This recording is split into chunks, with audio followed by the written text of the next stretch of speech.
of Saratoga Springs. I'm a fourth or more generation. I'm actually still learning how many more generations. My research is ongoing. So I grew up here in Saratoga Springs, and I suppose I could call myself a library baby because my mother always brought my brother and I to the former public library, which is now the Arts Center.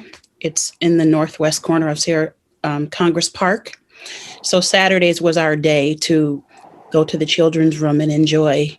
Sometimes there was a film that would be shown.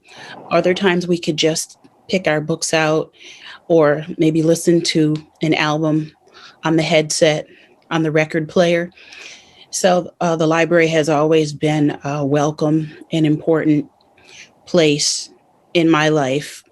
And even now, well, I'm not in the children's room anymore very much, but there's just such a wealth of resources available at the library, and especially where the Saratoga Soul Brandtville Blues is concerned, a great deal of my research and manuscript preparation was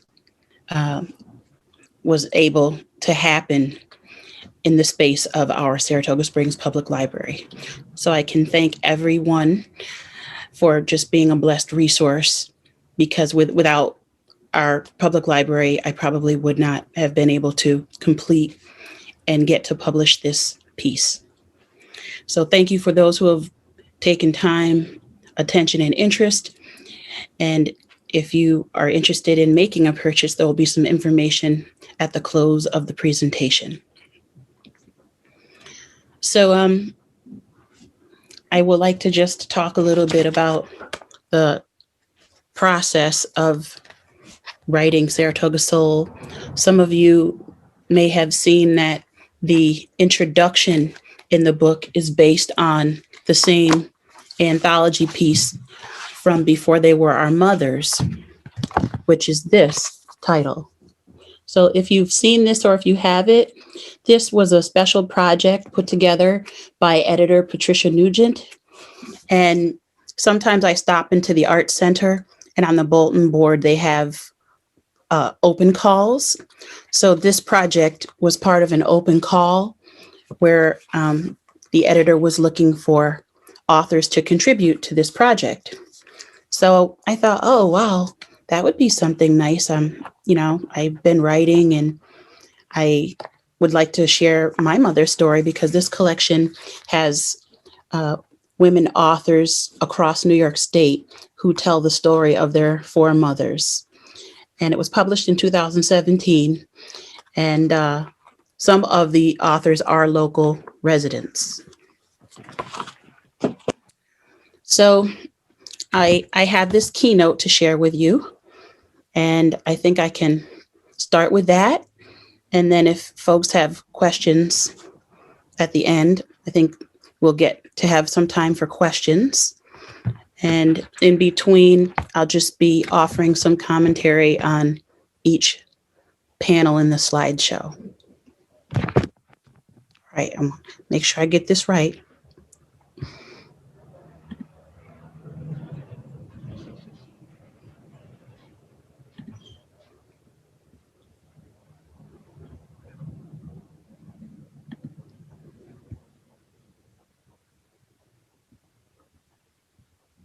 All right, is everyone seeing this? It's okay? Good, Carol. All right, great. So you can see the first image is basically, kind of a replica of the cover. And I have some images of family members on the front and the back, and then the map here. So we'll start with the first chapter, which is A is for African burial ground. But let me just tell you a little bit about who the people on the cover are before we move. So looking from left to right, starting here, you'll see this gentleman with the, he's in this garden with his hoe, and he's preparing to plant. So that's my grandmother's uncle, my paternal grandmother's mother's brother, Uncle Howard Wicks. And then if you just move over, you'll see the picture of a couple, which is my paternal grandparents.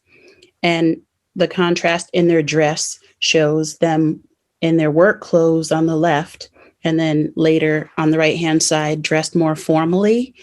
I'm not sure if that might have been a Sunday, but it looks like they're dressed in their Sunday best, prepared to maybe go to church. That's their home in Brandtville on Doughton Avenue. And Uncle Howard, that's him in the rear of his Brandtville home on Doughton Avenue. The little girl that you see with the bow on her hair is my late Aunt Ethel, and she was the oldest of my father's siblings. And she was born September 13th, 1911. And she lived to be 101 years old. And she was just fabulous, but that's more of that is in the book. So the next picture you see that's J is for jam session. You'll see everyone is seated or standing in front of the piano. And that's taken next door at my cousin Henrietta's home. So you'll see my dad standing holding the guitar, Richard Daggs. Then to the right of him, his older brother, Emery Jr., with a guitar. Then my Uncle Donald, who's seated kind of with most of his body turned toward the piano. And then their cousin Al Sawyer, who is closest to the front. So of the four of them, Uncle Donald and cousin Al served in World War II. And I understand that cousin Al was in the Air Force. And atop the piano, you'll see Aunt Millicent in the larger framed photo. And then the last picture to the far right is my mother, Ruth. And she celebrated her 89th birthday in August. And that is a photo from her high school graduation. She graduated from Boys and Girls High School in Brooklyn. And she's originally from Beaufort, South Carolina, which is part of the storyline. But that's her. I say with her little Mona Lisa smile. And if you take a peek at the map, this is one, I think it's one in the collection in the Saratoga History Room. It's also available through the Library of Congress, which I think was one of the ways I did access it earlier in the process of the book. So you'll notice that you see mostly green and beige, and the green area is the city limits of Saratoga Springs at the time from 1879. So underneath the South Corporation line, if you look, you can see where it says South Corporation, which was basically Crescent Street and south of Crescent. You'll see a squared off section that says I Brant. And this is 15 allotments. And that's basically where Brandtville was. And it's pretty much between South Broadway from the dog park where the dance museum is. And if you extend eastward, Jefferson Street, pretty much that area. And as far south as, I want to say, Taylor Street is included, and then East Broadway. But it really goes way far further south when you're on Doughton Avenue. So it's been built up pretty considerably over the last decade, especially. So it was originally an agricultural and farming community. And you'll see some images from the book that kind of bring life to that. All right, so y'all ready for the next slide?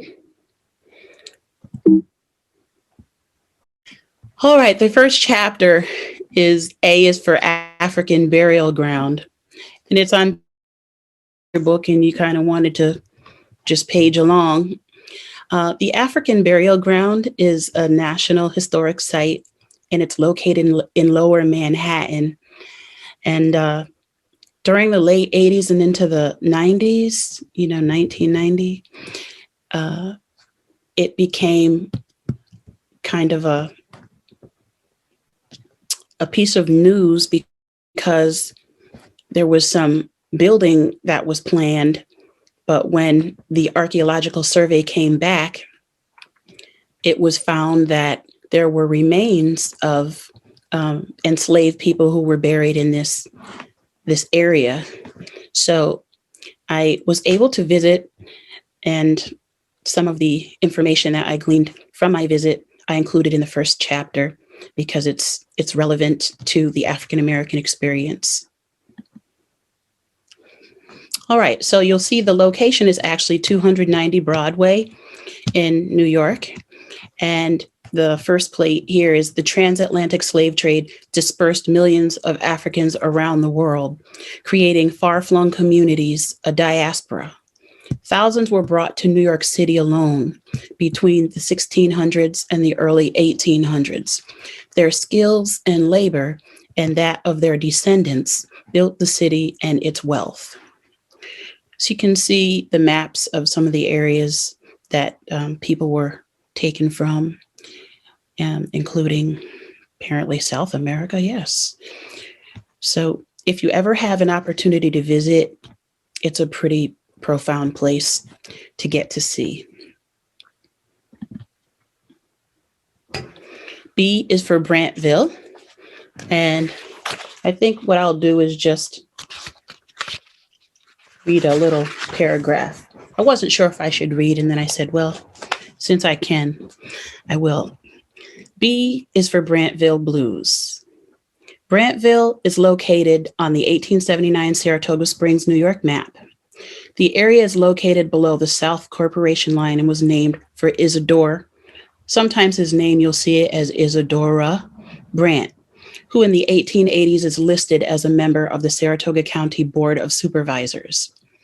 The 1870 census lists Brandt as a 30-year-old white male from Baden. You all can help me if I mispronounced. You can help me. Baden. The 1860 census gives his country of origin as Poland. His occupation is cigar, sometimes spelled S-E-G-A-R, maker. Census records also give his parents' place of birth as Baden, but there is no immediate information on when his family arrived in the United States of America. Curiously, even though Brandt is 30 years of age, he is somehow denied the right to vote, not based on being younger than 21, rebellion, or other crime. Brandt is from Baden, which is an historical territory located in southern Germany and northern Switzerland on both sides of the upper Rhine River. So I guess I could probably review my maps. But speaking of voting, I hope you all get to do that. I did already. All right, so B for Brandtville. And this again is another image of that map. And you can see that there are some fields indicated by a squared off section that runs along Jefferson Street. And you'll see the proximity of Brandtville to the Green Ridge Cemetery, which is at the top of the map in the darker green box. So this section of town is a little bigger than the Green Ridge Cemetery is indicated as.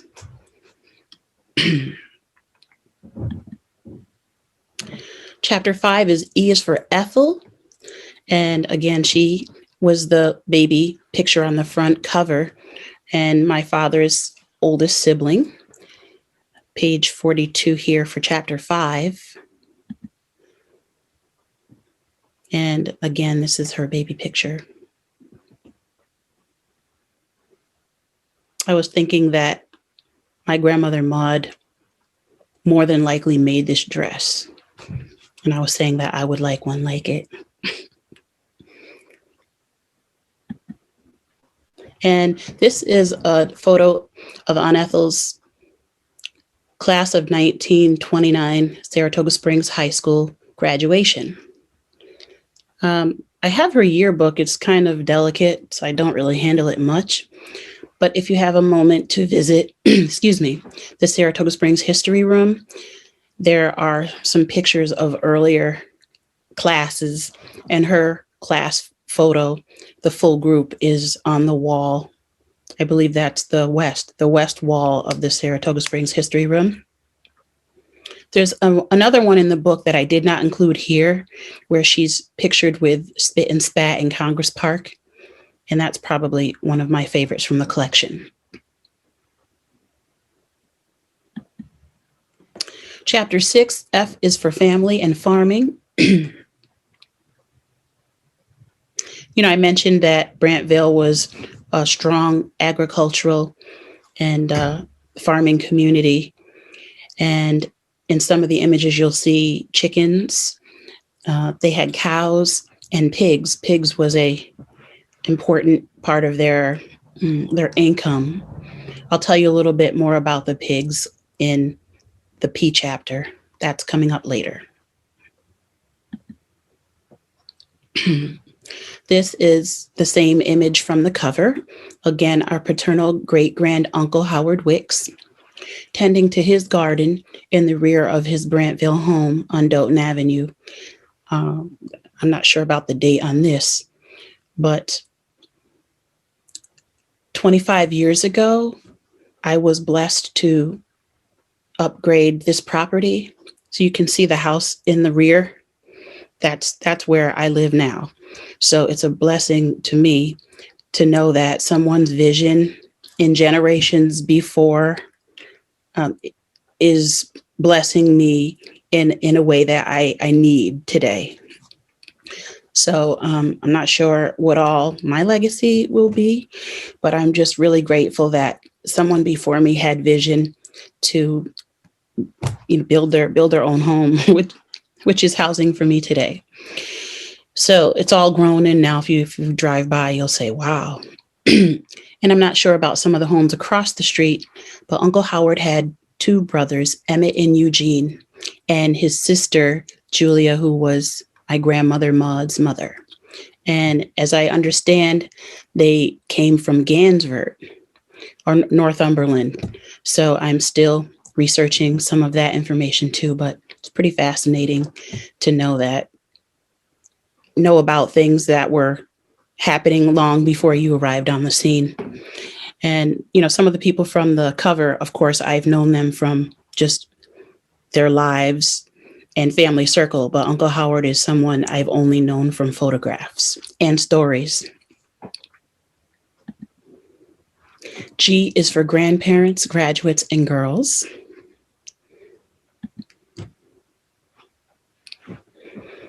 All right, so again, from the cover, our paternal grandparents, Mr. and Mrs. Emery Daggs Sr. and Maud Wicks Daggs, at work and in front of their Brandtville home. Again, this is one with an unknown date, but it's a lot of work. I can't envy all that work. Excuse me. And the two girls on the right-hand side, for a long while, I really wasn't sure who they are, but it occurs to me, and I got a message from a relative just actually yesterday asking, who are these girls? It occurs to me that they are my Aunt Margaret and my Aunt Henrietta. They are 2 years apart, and throughout the collection, you often see them together. So even older and later on this keynote slideshow, you'll see them together as adults. But if you do notice in the image, the hay supply to the very rear of the photo, that's really quite as tall as the trees, and the chickens behind the girls. And this would also be in Brandtville along Doughton Avenue. In fact, there was a building my cousin just recently let me know that was the chicken coop. And I found an old negative. I still have to get it printed. So if you ever have negatives that you need printed, Ray's Supply in Glens Falls is really a great resource. They do great work, and it's just so amazing to see the negatives come to life. So, two unidentified girls, more than likely my father's older sisters, Henrietta on the left and Margaret on the right. This is the J is for Jam session, but I think we covered this from the front cover.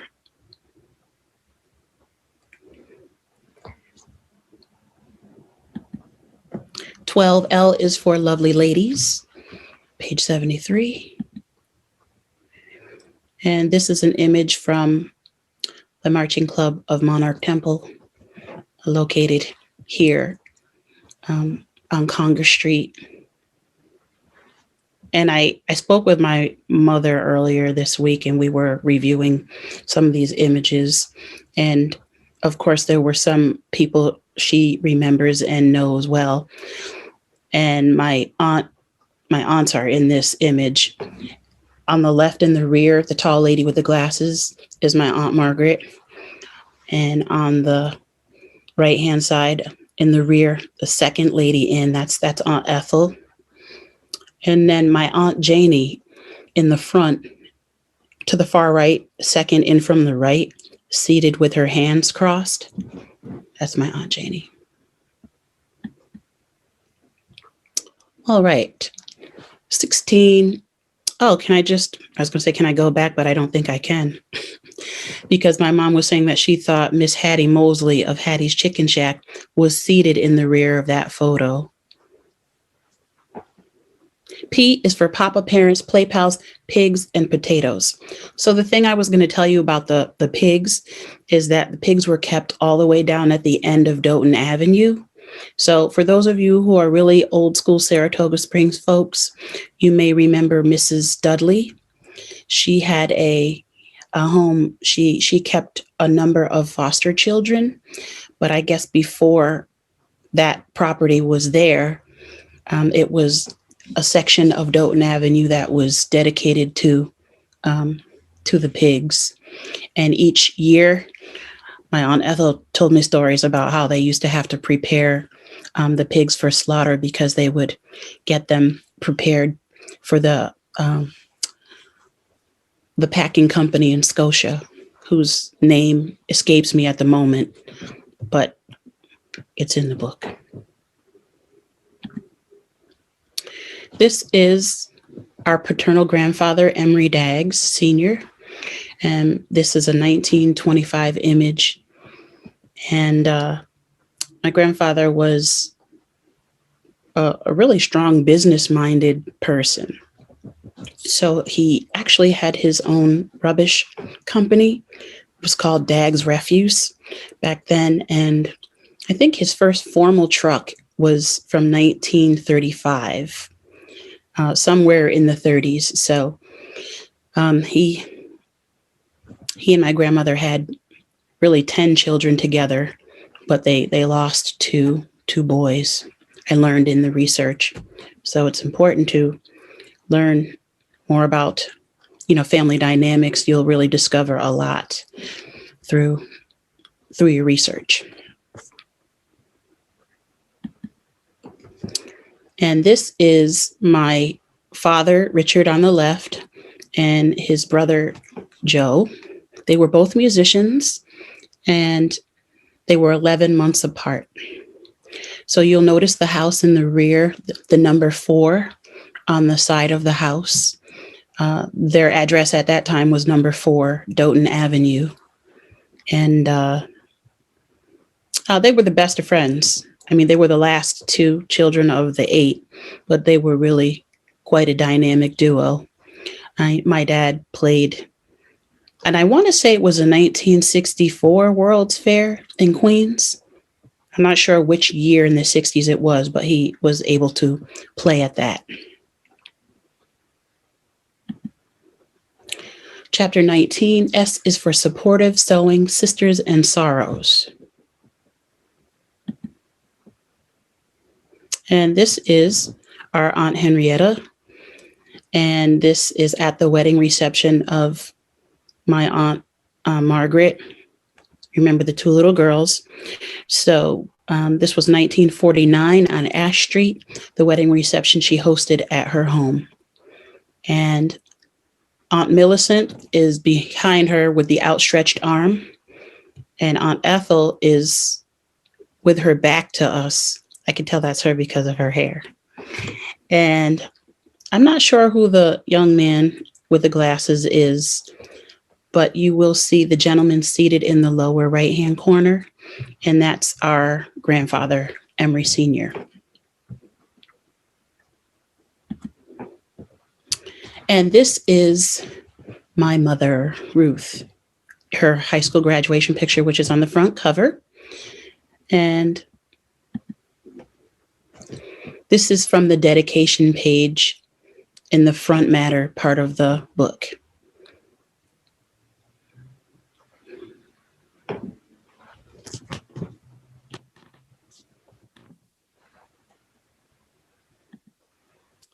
And pretty much, I guess that concludes the slideshow.